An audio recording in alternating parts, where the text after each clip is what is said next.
Hasina's son has now refuted reports on US role in ousting Hasina as the Prime Minister. Sheikh Hasina's son has denied statements attributed to Hasina saying that there was a US hand in Bangladesh crisis.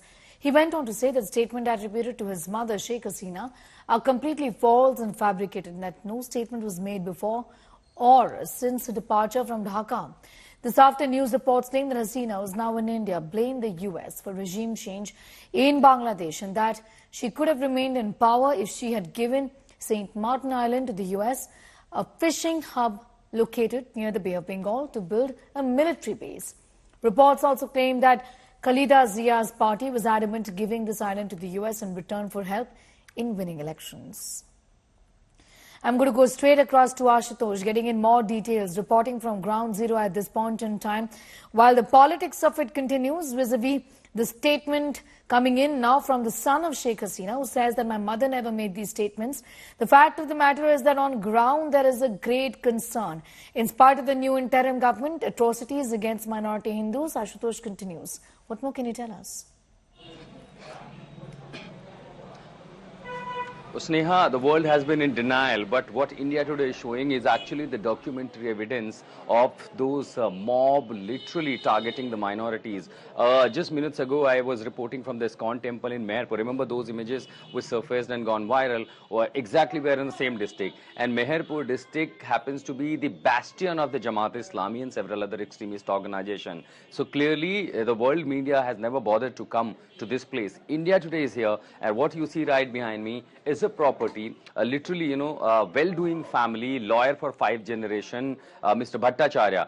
The family was in Japan, and the mob, right after burning the temple, vandalizing the temple, they came here in the property and they burned down everything. All I see, the family members here, the holy Bhagavad Gita, the religious book that I see in my hand. You see, the things have been literally, this is how they literally targeted the Hindu families. There have been loot, there have been destruction of the properties, and these images are the documentary evidence that in remote areas, all we see only the reports from Dhaka. In fact, the Western media also saying everything about Dhaka remains calm, the situation is restoring to normalcy. But it was not only limited to Dhaka as far as the violence in engaging in atrocities against the minorities are concerned. Largely, it happened in the remote areas. So you go to west, you go to south of Bangladesh, you go to northwest of Bangladesh, so all these places. And remember, there are often advisory, if you speak to the people, they will always say that probably it could not be safe for a media persons to go and report from these areas.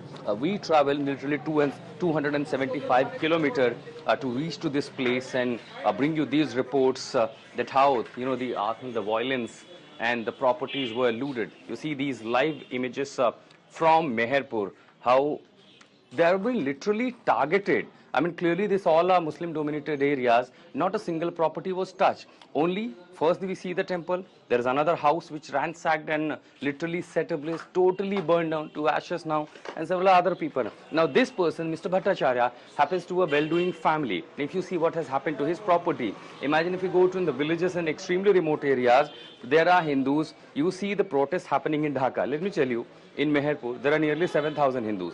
They're not even coming out street to protest because they know that extremist organizations like Jamaat and several other, there could be a repercussion and consequences. And moreover, what makes the situation vulnerable, there is no police because the police has literally disappeared, facing threat to their life. So literally the law and order is going to no one. There's virtually the existence of no government. Only an interim government who cannot take major decisions. So that explains the ground situation. We are bringing these documented evidence of the atrocities, of the targeting of the Hindus, of the minorities in Bangladesh, specifically in the remote areas, in the remote districts which are far away from Dhaka. And as they know, under the current circumstances, perhaps these reports, these images will not go to the world. But we are here at the Ground Zero, bringing you every fact, every truth of this entire series of violence where the mob engaged into atrocities against Hindu in Bangladesh. Well, absolutely. I'm going to thank you for the moment for joining in with those details.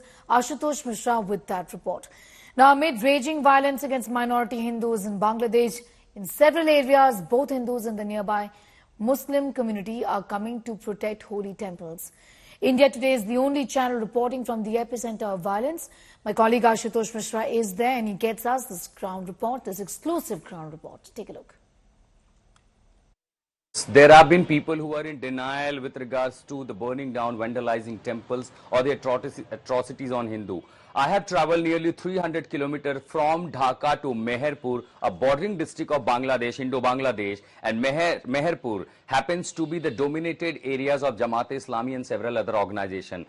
I'm exactly in the temple, ISKCON temple, which were burned down, vandalized on 5th of August. These are the live images what you are seeing here, and the people who will also join me here to narrate the story that how did it all happen. All of a sudden the mob on 5th, when they came all over to vandalize and to destruct the properties. Look at this. These are all the footprints. These are the exclusive images. India Today, the first channel, is bringing you this report from the bordering areas and the bastion of the Jamaat-e-Islami, where largely the extremist organizations carry out their activities.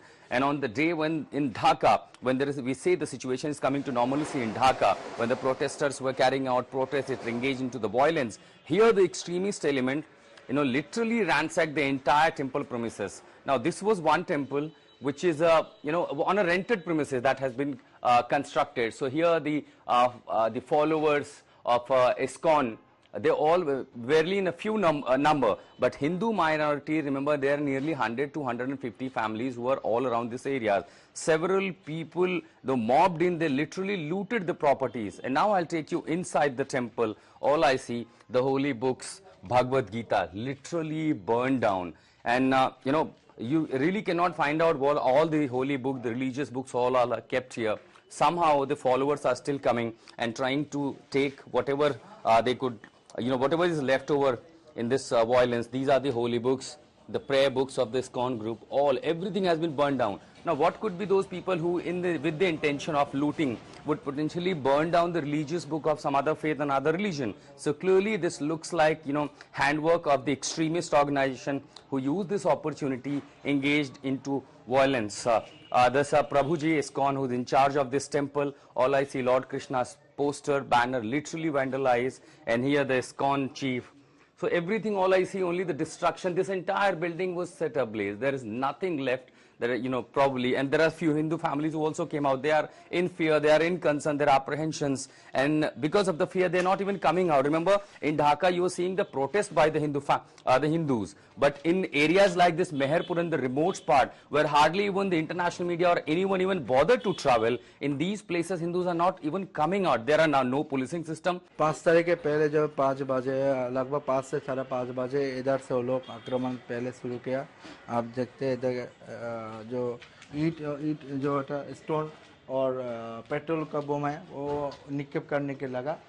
Petrol bomb लेकर के आए थे. Petrol bomb, गोला बारूद, बहुत cocktail भी, grenade भी के लेके आया हमारा जो मंदिर तोड़ने के लिए, ढंग से करने के लिए. इसके बाद हम मंदिर पे लगभग 16 आदमी थे मंदिर पे. 16 लोग आप लोग मंदिर पे थे? हाँ जी. हम सब यहाँ पर ये कौन सा इलाका था? मैं यहाँ देख रहा हूँ एक बाइक है जला दी. ये कौन सा इलाका है? प्रसाद के जो भक्तों को जो प्रसाद मिलता है, प्रसाद मिलता है, यही बारे सामने हमारा जो बुक स्टॉल है, और यहीं पर जो जगन्नाथ जी का जितना अन्न में ड्रेस होता है वो हम इधर रखते थे. हमारा जला दिया, एक को तो ले किया. और यहाँ पर कौन सा हिस्सा है? आप हमें ले चले और बताएं. यहीं पर हमारा मंदिर का जो ऑफिस रूम है, आप देख रहे हैं. इधर हमारे सारे ग्रंथ है. मेरे पास ऐसे बहुत सारे ग्रंथ थे जो दुर्लभ ग्रंथ थे, जो प्राचीन ग्रंथ थे, वो भी जला दिया. और यहीं पर हमारा मंदिर का जो रुपया जो कुछ है यहीं पर रहते थे, लगभग बहुत सारे रुपया हमारा ले गया. हमारा हाँ, हमारा इधर मंदिर पर जो मंदिर बनाने के लिए हमारा रथ का जो डोनेशन हमारा मिला, सब लोग का 10 लाख से ज्यादा सा कुछ होगा. जो 10 लाख टका लूट ले गए. हाँ, लूट के. और भी सोना गहना थी, जो क्या बोलते 5 भरी बोलते इधर. आपको इधर इंडिया पे क्या बोलते हैं नहीं जानते. 5 भरी गहना जगन्नाथ के जितने गहने थे सब लग गया, और सब कुछ इधर तोड़फोड़ करके. मैं इस समय ढाका में प्रसिद्ध ढाकेश्वरी मंदिर के प्रांगण में पहुंचा हूं. 8% आबादी हिंदुओं की यहाँ पर रहती है बांग्लादेश में, जिनकी आस्था है ढाकेश्वरी मंदिर के प्रति. ये एक शक्तिपीठ के रूप में इसकी मान्यता है, जाना जाता है. और शक्तिपीठ के अंदर हम जा रहे हैं, और बहुत सारी महिलाएं आपको यहाँ पर रोज दिख जाएंगे जो यहाँ रहने वाले हिंदू हैं. वो यहाँ पर आते हैं बड़ी संख्या में पूजा पाठ करने के लिए। और अब हम आपको अंदर लिए चलते हैं। यहाँ पर आप देखेंगे कि रहने वाले जो हिंदू हैं बड़ी संख्या में पूजा पाठ के लिए आते हैं। और इस समय हम शायद यहाँ पर एक विवाह प्रक्रिया हो रही है। और दूसरी तरफ आपको अब एक सीधे दर्शन कराते हैं माँ शक्तिपीठ के ढाकेश्वरी मंदिर। 12वीं सदी में सेन राजवंश के दौरान इसे तैयार किया गया था। यहाँ पर जिन हिंदुओं की आस्था रही है, दुनिया भर से लोग यहाँ आते रहे हैं, लेकिन इस बीच बांग्लादेश में कुछ ऐसा हुआ है कि तमाम हिंदुओं पर खतरा हुआ है, उनके धार्मिक स्थानों पर हमले हुए हैं। हालांकि स्थिति पर काबू करने के लिए फिलहाल सरकार की ओर से कोशिश की जा रही है, जो अंतरिम सरकार है, और साथ ही स्थानीय जो लोग हैं वो भी सुरक्षा के लिए सामने आ रहे हैं।